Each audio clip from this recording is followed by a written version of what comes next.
A flight attendant slaps a black child mid-flight. 10 minutes later, his billionaire father steps in. What happens next will leave you speechless. The hum of the airplane's engines was a constant companion as the passengers settled into their seats, buckling up for the flight. The flight attendants moved up and down the aisles, greeting passengers with forced cheerfulness as they prepared for takeoff. Seatbelt lights blinked off, and the plane was ready to depart. But a strange tension hung in the air, a tension that would only grow stronger in the coming moments. In seat 14A, Malik, an 8-year-old black boy, sat with his head pressed against the window. He was clutching a small toy plane in his hands, his eyes wide with excitement as he stared out at the runway. This was his first flight, a trip to visit his grandfather, a man he hadn't seen in over 2 years. His mother had given him the toy plane before they left, telling him it would help keep him entertained on the long flight. Malik had imagined himself flying through the clouds, soaring through the sky just like the big jets he saw every day when they visited the airport. He was full of wonder, his childlike excitement only interrupted by the occasional glance at the unfamiliar passengers seated around him. The air around him shifted when Mr. Carl, a flight attendant in his mid-40s, appeared in the aisle. A man with a reputation among the crew for his short temper, Carl walked with a purpose, his expression stern, scanning the rows of passengers with a practiced eye. The day had already been difficult for him. Flight delays, an overcrowded cabin, and a general sense of chaos in the airport. But none of that seemed to warrant what was about to happen. Malik, unaware of Carl's approach, stretched his legs out slightly, feeling cramped in his seat. It was a small movement, barely noticeable to anyone not looking closely. But Carl was looking, and when his gaze landed on Malik, his patience seemed to snap. His eyes narrowed, and his jaw tightened. With an almost theatrical huff, Carl stopped in front of the boy's seat, glaring down at him. "Hey boy, pull your legs in," Carl barked, his voice sharp and demanding. His words echoed through the quiet cabin, causing several nearby passengers to glance up from their books or phones. Malik quickly withdrew his legs, pressing them tightly together and muttering an apology under his breath. He didn't understand why the man was so upset, but he didn't want to cause any trouble. His mother's voice echoed in his mind, reminding him to be respectful to others. But Carl's gaze didn't soften. Instead, he leaned in closer, his voice even colder. "You need to learn how to sit properly," Carl sneered, his tone condescending. "Don't make me tell you again." Malik's hands tightened around the toy plane in his lap, his fingers pressing into the soft plastic. He didn't dare make eye contact, his gaze fixed on the seat in front of him. He wanted to apologize again, but the words caught in his throat.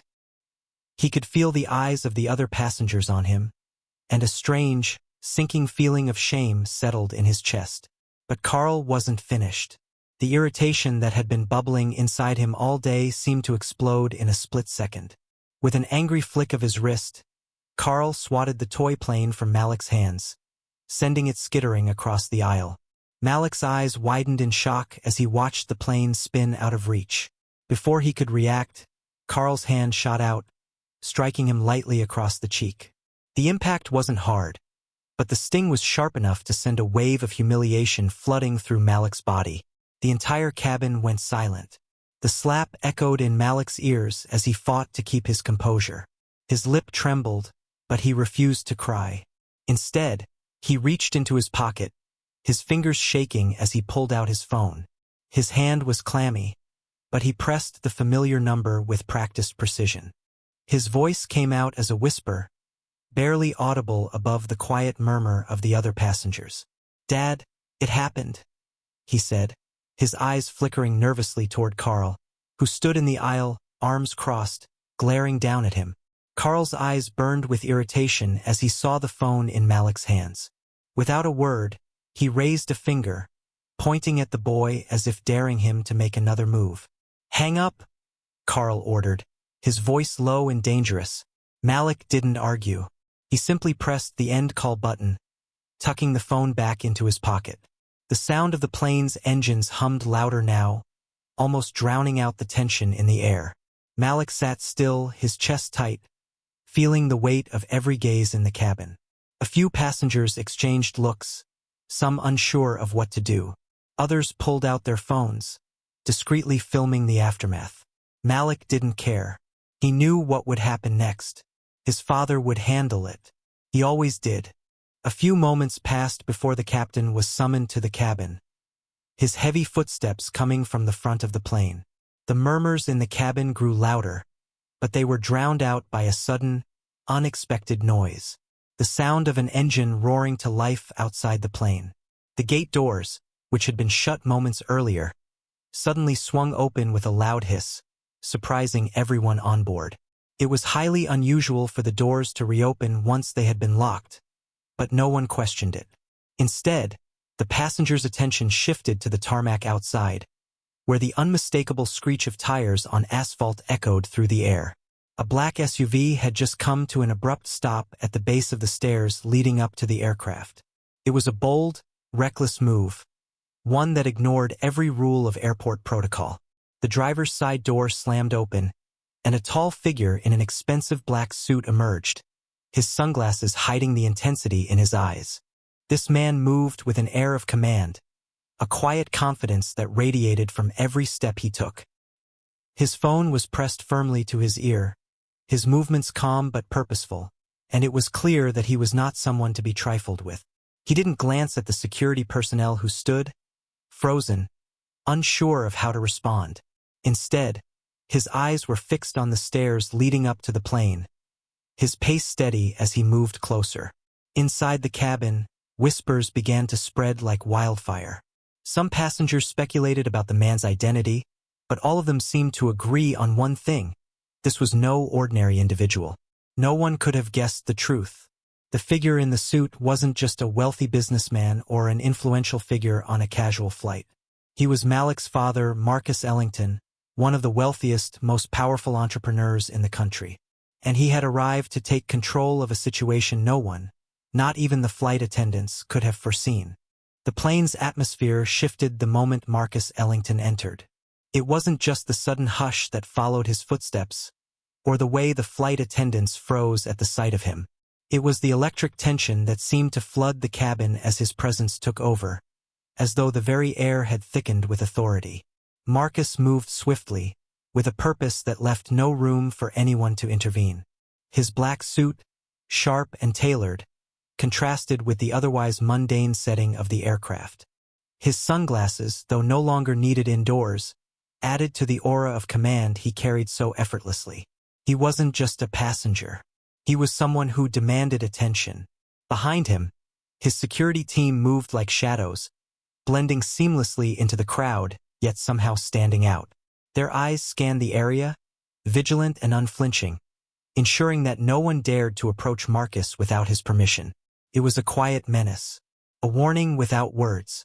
As Marcus pushed past the captain, who had stepped forward in a failed attempt to stop him, the flight attendants stiffened, exchanging nervous glances. But no one dared to stop him.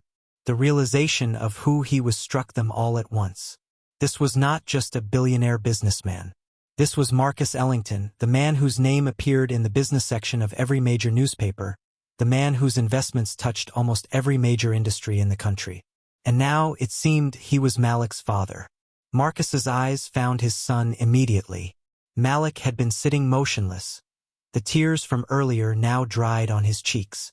But as soon as their gazes locked, Malik's carefully held composure broke. His lower lip trembled, and the floodgates opened. The boy stood, his arms instinctively reaching out for his father. In an instant, the tight grip of fear that had clung to him melted away.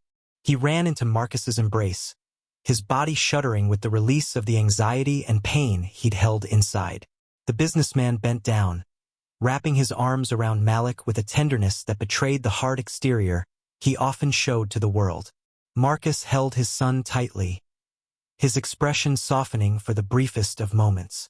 But the warmth in his face quickly shifted to an ice-cold resolve as he stood, pulling Malik closer to his side. He locked eyes with Mr. Carl, the flight attendant who had dared to strike his son. Carl froze. The color drained from his face as recognition dawned on him. His mouth opened, but no words came out at first. He stumbled over his apology, his voice trembling as he tried to find the right words to placate Marcus's fury. But Marcus didn't need an apology. His icy demeanor spoke louder than any words could. "Captain," Marcus's voice rang out sharply, cutting through the noise of the stunned passengers. His tone was calm, almost eerily so, but it carried an undeniable force that silenced the room. "Gather the entire crew." The captain nodded quickly, though the slight tremor in his hands betrayed his anxiety. He immediately moved to carry out the order, his eyes darting to Carl, who was still visibly shaking. Carl, for the first time in his career, had been left utterly speechless. He stammered, his mouth opening and closing as he searched for some way to salvage the situation. But Marcus simply raised his hand. It was a dismissive motion, yet it spoke volumes. It was a motion that commanded silence. Marcus's eyes narrowed as he stared down Carl, his lips curling into a cold smile that didn't reach his eyes. "You're done here," he said quietly, but with chilling clarity. "You're removed from this flight immediately. You're banned from this airline permanently. And your actions will be investigated." The cabin was still as a graveyard. The passengers, who had been whispering among themselves, now sat in stunned silence, processing what they were witnessing. This was not just a reprimand. This was a man exercising his power in a way that left no room for argument. But Marcus wasn't finished. He turned to the captain, who still stood with his mouth open, unsure of what to do. "And I expect you to notify your corporate headquarters immediately," Marcus continued. "Let them know that their executives, the ones who have ignored previous complaints about Carl's behavior, will be terminated this afternoon. All of them." The captain's face twisted in confusion and disbelief, but he nodded, his eyes wide with realization. The crew had been blindsided by this turn of events. They had no idea who their passenger truly was, and now they were witnesses to something that could shake the very foundation of the airline. The tension in the air was palpable. The passengers, who had been caught up in the confusion of the moment, began to murmur again, this time with a mixture of awe and approval. Some passengers pulled out their phones, likely to capture the scene, while others exchanged glances as they processed what they had just heard. Then Marcus turned to face the rest of the cabin. His voice, once filled with cold authority, softened as he addressed the passengers. "I apologize for the disruption," he said, his words carrying a calm assurance. "As a gesture of goodwill, I'm offering a full refund to every passenger on this flight. Additionally, all of you will receive lifetime premium status with this airline. All expenses covered. Consider it my personal fund ensuring you receive the service you deserve." The passengers were stunned into silence once more. It was an offer that no one had seen coming. Applause slowly began to ripple through the cabin. It started quietly, but it grew louder as passengers began to realize the magnitude of what had just transpired. They were not just witnesses to an altercation. They had just seen a billionaire exert his power and reshape the fate of the airline in a single moment. Marcus turned back to Malik, his face softening once more. He placed a hand on his son's shoulder, guiding him off the plane. As they made their way down the aisle, the media cameras that had gathered outside the aircraft snapped photos, capturing the moment that would soon go viral. The footage was shared across every social media platform, spreading like wildfire. The news outlets picked it up immediately, calling it a corporate shakeup like no other. Within hours, Carl's disgrace was sealed. His career was over, his actions broadcast for the entire world to see. But more importantly, Malik had been given something far greater than a simple apology. He had witnessed, firsthand, the raw power of standing tall in the face of injustice. For the first time in his young life, he understood that the world was not always kind. But with the right support, wrongs could be made right. And he would never have to face that kind of humiliation again. As Marcus and Malik disappeared into the crowd of reporters outside, the media frenzy continued to grow. The viral footage of Marcus Ellington's intervention was being shared millions of times, and the impact of the moment would be felt long after the flight had landed. The story of that flight, of a billionaire father standing up for his son in the face of humiliation, had just begun. Disclaimer: The story you've just watched is fictional, created to highlight issues of racial discrimination and the importance of standing up against injustice. Its purpose is to raise awareness, promote empathy, and encourage meaningful discussions about respect, equality, and accountability in all environments.